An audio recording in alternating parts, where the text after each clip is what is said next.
Benedict de Spinoza, Hebrew forename Baruch, Latin forename Benedictus, Portuguese Bento de Espinosa, born November 24, 1632, Amsterdam, died February 21, 1677, The Hague, Dutch Jewish philosopher, one of the foremost exponents of 17th-century rationalism and one of the early and seminal figures of the Enlightenment. His masterwork is the treatise Ethics, 1677. In practical life we are compelled to follow what is most probable, in speculative thought we are compelled to follow truth. There can be no hope without fear, and no fear without hope. Emotion, which is suffering, ceases to be suffering as soon as we form a clear and precise picture of it. In so far as the mind sees things in their eternal aspect, it participates in eternity.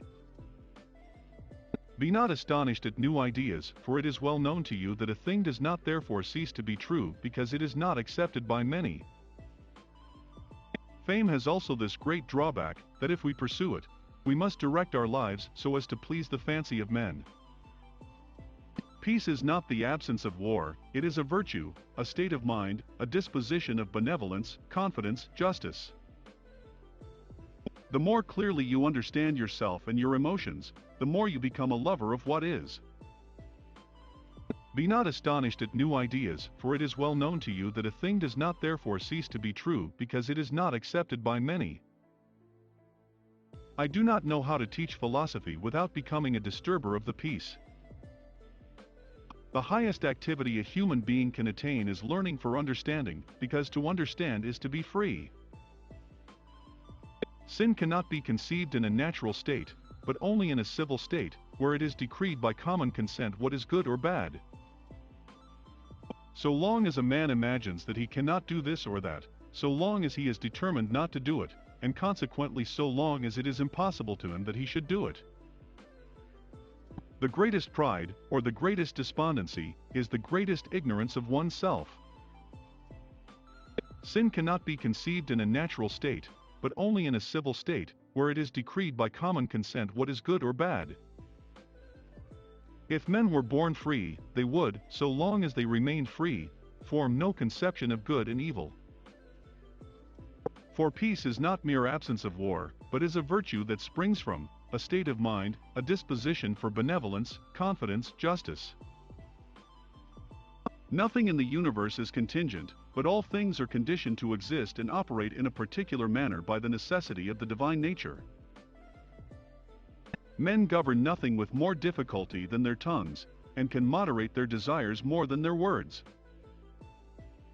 All happiness or unhappiness solely depends upon the quality of the object to which we are attached by love. I would warn you that I do not attribute to nature either beauty or deformity, order or confusion.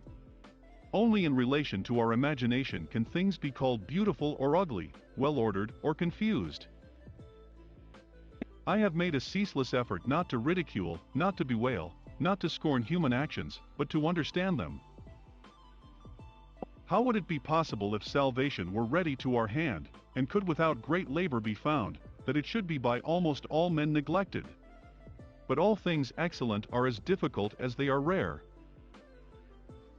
Reason cannot defeat emotion, and emotion can only be displaced or overcome by a stronger emotion. The highest endeavor of the mind, and the highest virtue, is to understand things by intuition. Indeed, just as light makes manifest both itself and darkness, so truth is the standard both of itself and falsity. Men believe themselves to be free, simply because they are conscious of their actions, and unconscious of the causes whereby those actions are determined.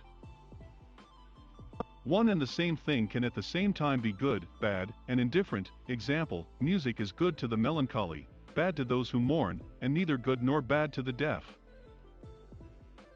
To give aid to every poor man is far beyond the reach and power of every man. Care of the poor is incumbent on society as a whole.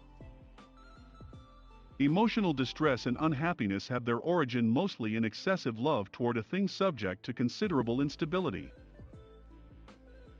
I do not presume that I have found the best philosophy, I know that I understand the true philosophy. In so far as the mind sees things in their eternal aspect, it participates in eternity. People are quite incapable of distracting their minds from thinking of any other goods besides riches, honor, and sensual pleasure. None are more taken in by flattery than the proud, who wish to be the first and are not. Be not astonished at new ideas, for it is well known to you that a thing does not therefore cease to be true because it is not accepted by many.